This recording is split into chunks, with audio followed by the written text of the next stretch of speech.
Edo State, we have one Sapele seaport, Warri seaport, Calabar seaport, River seaport, and none of them are functioning. And we will still import goods, come to Lagos and clear it and carry it back to East. And you say Easterners are sentimental. What type of nonsense word is that? When people will talk, people should know how they talk. They should not provoke others to anger. Igbos are the most sentimental, tribe in Nigeria. That they don't see Igbo becoming president. That Igbo must be they must be united for them to become president, and they should remove them being sentimental, to other tribes in Nigeria. Do you think they are right with what they said, the Yoruba Council? Mr. Paradeni, for the Yorubas to come and say Igbos are sentimental, I don't know in what way or how they are referring it to.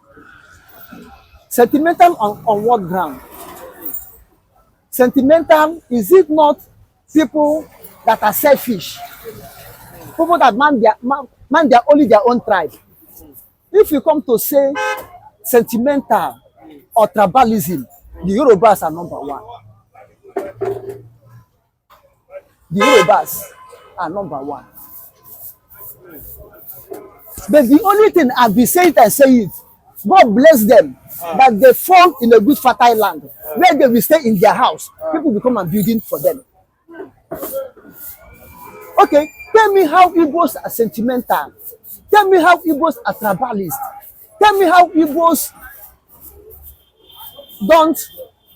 are corrupting others. Tell me, if Igbos are corrupting others, will they leave their place and come and build their place? If Igbos are sentimental, will they leave their place and come and build their place? But they say Igbo didn't build Lagos. They say Igbo they didn't build Lagos. That they should stop, saying they build Lagos. Like if they say they build Lagos, why is the South Sea undeveloped? This is what I'm telling you. That Igbos are the problem of themselves, not for the others. Igbos are a problem for themselves, not for the other tribes. Because if Igbos are playing the role for other tribes, like other tribes, Igbo might have never moved up to go and develop anywhere.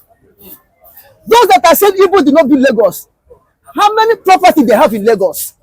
How many properties Igbos have in Lagos? You understand? Okay, now, Igbo oil and gas belong to Federation. The cocoa and the cola nut, does it belong to Federation? Does it belong to Federation? You build Lagos, you build Abuja. How many do you build for Igbos, for East? Both South, and Southeast, as you call us. How many do you build? Igbos are sentimental. And international airport, Lagos, international airport, Abuja. Tell me the international airport in East that built by government or by Yoruba man or by Hausa man. Enugu airport, Jonathan upgraded it as international airport. How many flights are landing there? Is it not the Yorubas that sit upon it and say you don't have landing facilities, you don't have anything? When you import market to land in Enugu airport, they divert it to land to Lagos so that they pay the tax here. We sit upon the mineral resources, the wealth in East, not to be functional. And you see Igbos are sentimental. Is it not the West? Because for Tinkan Island and Apapa Island, for Tinkan Port and Apapa Port to be booming. When we have cocoa in Edo, in Edo State, we have one Sapele seaport, Warri seaport, Calabar seaport, River seaport, and none of them are functioning. And we will still import goods, come to Lagos and clear it and carry it back to East. And you say Easterners are sentimental. What type of nonsense word is that? When people will talk, people should know how they talk. They should not provoke others to anger. This is what we say we should go. If we are sentimental, allow us to go. If Igbos are sentimental, allow us to go. Don't fight us. Don't go us back to join you. If we are sentimental and we are corrupting you, let them go with their corruption. Let them go with their sentimental. Stop talking nonsense. Igbos are sentimental. In what way? Igbos are sentimental. After the war, how much Awolowo pay Igbos back when he was Minister of Finance. Don't you see all the Igbo money in account? I give them 20 pounds. I was sentimental. Igbos are sentimental. What caused the civil war? Is it not when Igbos come to fight for Yoruba to deliver them from the hand of NPC? What concerned Igbo? Is it not the anarchy in West led by their own brother Akintola and Ogundupe for not to wipe them off? Igbo man came to intervene. Who brought the coup? Is it not Awolowo? Brought the coup in prison and used Igbo officers and some North and Yoruba to execute it. And Igbos are sentimental. Is it not Igbo man that release someone from Calabar prison and give escort to Lagos? Igbos are sentimental. Igbos are sentimental. And Igbo will die for you. Igbos are sentimental. Or maybe they were just trying to give the Igbos advice as regards them. Not advice. Hey. That's what it is. It's giving an insult. And Igbo man cannot rule. Igbo man can rule. You are only the one to born to rule. They let the people who cannot rule go with a stupidness. Go with a low sense of not able to rule. Let them go. Stop throwing them back. Every man, Yoruba, Igbo, everybody, Igbo man must go. One day Igbo will go.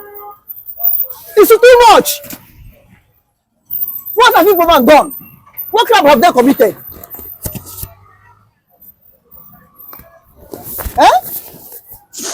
Let them go without their sentimental.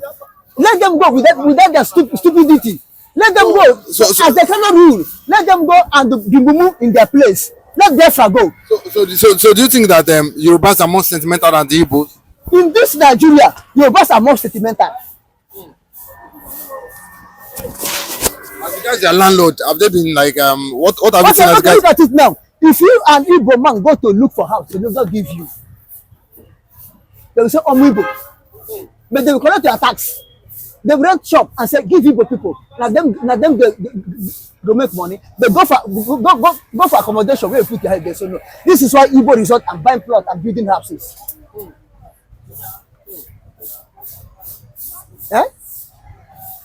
Look, you see, I know the problem of Igbos. I tell you, Igbos are the problem of themselves. Igbos hate themselves. I will agree on that one. Igbos never cooperate within themselves unless when their head is out of their body before they will cooperate. I agree on that.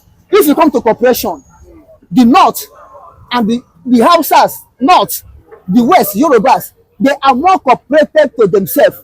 They are more tight to themselves than Igbos. Igbos, everybody is a king. They cannot tell me what I will do. Every man is a king. Don't control me. Don't control me. They are not bred among themselves. They compete against themselves, but they don't compete against others. That's one at the problem of Igbo man. But they say Igbo man is a sentimental. That's one completely lie. I disagree on that one. And anybody who said that Igbos are sentimental or tribalistic, that man, I look at that man as enemy of truth. I see that person as enemy of truth. Look, let me tell you, if he's a Western man or Northern man, is Nnamdi Kanu is West or not, he could be come out from since that time. Nnamdi Kanu there, the Igbos are kindling fire not to release him. I agree on that. But they say Igbos are sentimental against others, na lie. Against other tribes, na lie. Say Igbo man are corrupting other tribes, na lie. But other tribes are corrupting Igbo man. Other tribes are corrupting Igbo man. That do what? They have seen the loophole.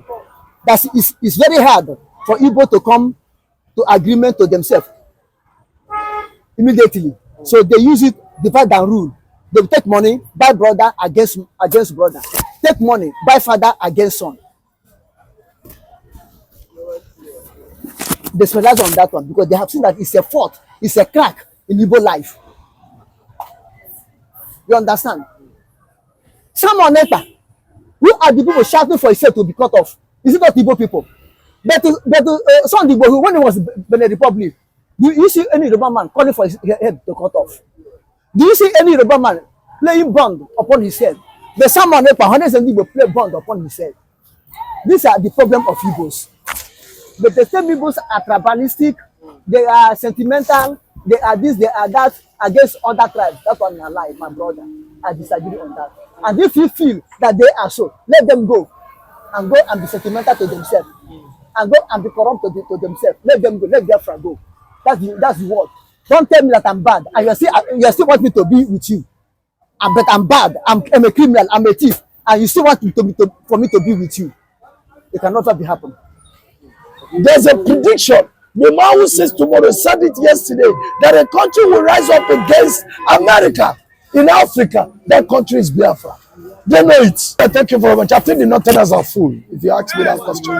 Then I have a reason why I say so. Yes, that's what I feel like. The Northerners don't have brain. Yes, and that's why I keep saying in this country that the North will always continue to be like North. Even don't forget that somebody was saying that come next election, that Tinubu is going to have problem. I said, shut up. Tinubu is not going to have any problem. I said, because Tinubu knows his way. He knows how to go about it. He's going to meet the Northern elites. He's going to meet those at the top. He's going to settle them. And once he settles those at the top, those at the bottom, those one are no problem. You know what? The Northerners still going to support him in the next election. And that's exactly what is playing out now. Now he has signed the right on Shetima and the rest of them to go. That is it. Because that is how they play the game. The Northerners are easy. You know, to meet the top ones. In the North, they are so stupid that their top people will collect money, but they cannot give the down people. So that is just it. And instead of what they will have, they will give them sponsor. They say, Rakadede. This your Rakadede is killing you in the North. I wonder why these people don't want to wake up from their sleep. It's killing them. In time I look at this country and say Nigeria, Northerners are not supposed to be Nigeria. Westerners are not supposed to be Nigeria. Biafrans are supposed to be alone. Just like the other country. You don't. Is it because they don't have the same way of reasoning? No, yes, of course, we don't have the same way of reasoning. The thinking is quite different. And Igbo man's style of thinking is quite different from the way Yoruba man think. The way Yoruba man think is zero. The way Hausa man think is zero. Igbo people think far ahead. Why do you think the so-called Britain and America don't even want the Igbos to have Biafra? Because there's a prediction. The man who says tomorrow said it yesterday that a country will rise up against America in Africa. That country is Biafra. They know it. They don't want it to come to pass because the white people, if there's anything they respect most, it is prediction. They don't play with prediction. So they don't want anything like prediction to come to pass. And that's exactly what they are trying to block. I'm a brother Biafra. And that is why I'm talking like a brother Biafra. Not that Igbos will have their problem.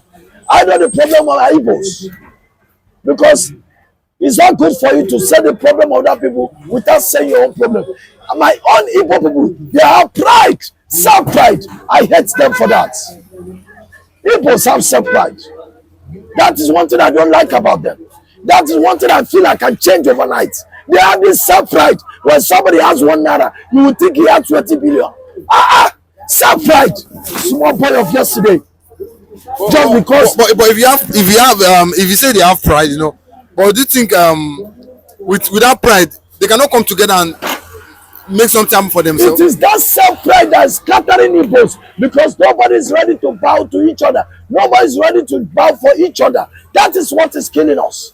You cannot say anything for me to respect you. Now let me tell you what I mean by self-pride. Let me tell you something. This guy would have made money 20 years ago. And today I just did 1 Yahoo. They just paid me 2 million. I'm on top of the world.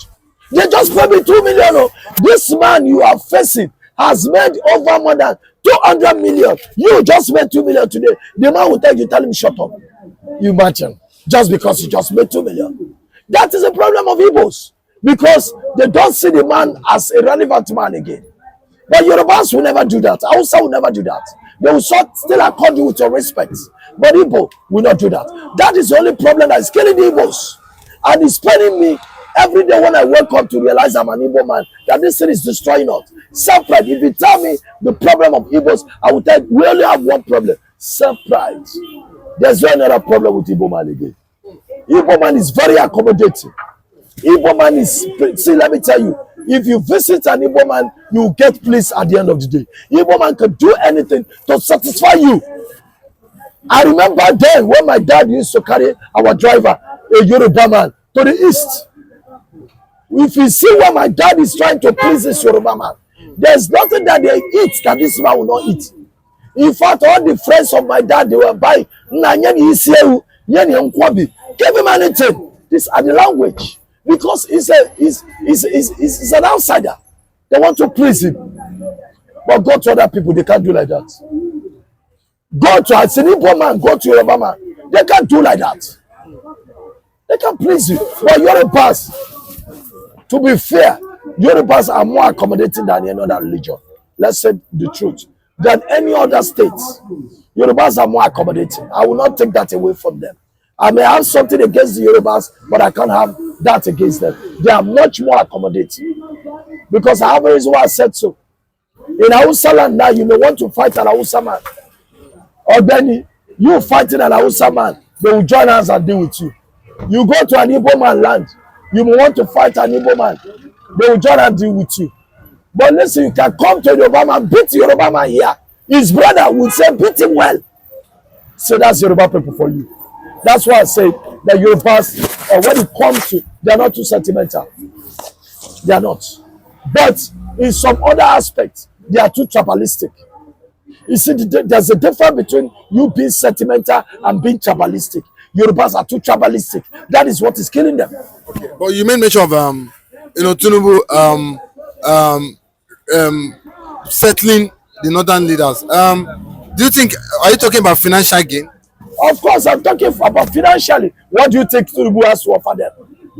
Okay, is Tinubu going to come out to say, oh, please, I want you all to support it? And what do you think? It's financial we're talking about. It's money. He's going to give them money. We're talking of Ghana must go.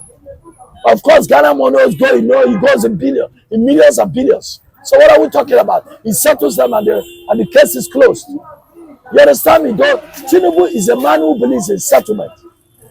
The problem Tinubu government is having is not educated. I keep saying this. Tinubu is a stark illiterate. And I will say it confidently. Even if Tinubu is there, I will say it in front of him. And he will come and prove to me that he should be able to prove to me that he's a graduate. He did not go to school. All this you are just here is that Tinubu is a pure. Well, you have the University of Chicago now. Let me tell you, that is why he's having problem in his government. Let me tell you why Jonathan did not have much problem. Jonathan is educated. He made sure that he filled in so many graduates into his system, into his board. Those are the ones working for him while he's drinking ogogoro in the office. So definitely, so the thing did not show on Jonathan. But people have forgotten that this said Jonathan was drinking ogogoro. A graduate drinking ogogoro. But yes, but he fixed in the educated ones to be working for him. Let me tell you, Jonathan government wasn't as if Jonathan worked. It was the people that fixed them that worked for him. Despite the fact that some of them are criminals, the likes of Desani and the rest of them. But he fixed in professionals. So Tinubu did not fix in professionals. He will just call you. Just tell him, primary 6 graduate. You know, we have primary 6 graduates. If you are just graduate of primary 6, come and work. Find one office, give you. That's all. That's Tinubu government. That rubbish he practiced in Lagos, okay. That's what he's doing in Nigeria. He feels that he can still practice the same thing in Nigeria. I wonder why our religious fathers, you guys are disappointment. All of you, imams, all of you, you are disappointment. Where are you? Tinubu is ruling you anyhow. Where is that your God that you call? You criminals. You deceive we, the common masses, with your God. But you cannot tell the leaders about your God. You are a bunch of disappointments. Yes, I have a problem with all the spiritual leaders. Most of them are criminals. They will just come disturbing me and you. Now they will tell you, your father's house, they painted the yellow. Your this, they will describe everything, finishing with the promises, but they cannot talk to the leaders. Why don't you tell the people is going to die next week? Nonsense. When you people belong to the same court. That's why you're not telling me anything. And that's why I don't have any single respect for any man of God, including Adeboye. Because you guys are a bunch of the same feathers. See, this morning I'm provoked because I used to say something that this country, see, my press man, even in time, is even angry the way I'm talking because I am angry. I am angry and things need to be said the way it is. Like, we see enough of pretext. We shouldn't be pretending in this country again. Let us call a spade a spade. You understand? So what I'm trying to say, you spiritual leaders, I'm trying to talk to you this morning. You guys are not functioning. You guys are not doing your imam, all of you. All what you are doing is kind of like you are just pretending. You are all pretenders. Talk to this government. Are you not the same imam that is praying for Tinubu and you only? And you call it bad raffle? Are you not the same pastor praying for Tinubu? The same criminal pastor praying for Tinubu? What are you telling God to do with Tinubu now? To protect him or what? You're a madman. Look at this guy scattering this country, and you people are quiet. You are quiet. And now, listen, have you ever heard that the spiritual leaders supported the protest? They cannot support. Did you ever hear it? One church said I supported the protest. Maybe they still believe in Tinubu government. Yes, because they are feeding, they are enjoying Tinubu government. Tinubu is settling there with Ghana must go. And so why must they talk? So that's the reason most of them are keeping short. What they do is they just come, speak good English to you people. They just come, speak English to you people. Speak one parable English and you think it's just there in the dictionary, and they're starting speaking palatable English for you. And the next thing you are confused. I know my God is a big God. Shut up. What do you know about God? Let people that knows about God, let them talk about God. I know about God more than you. So you shut up.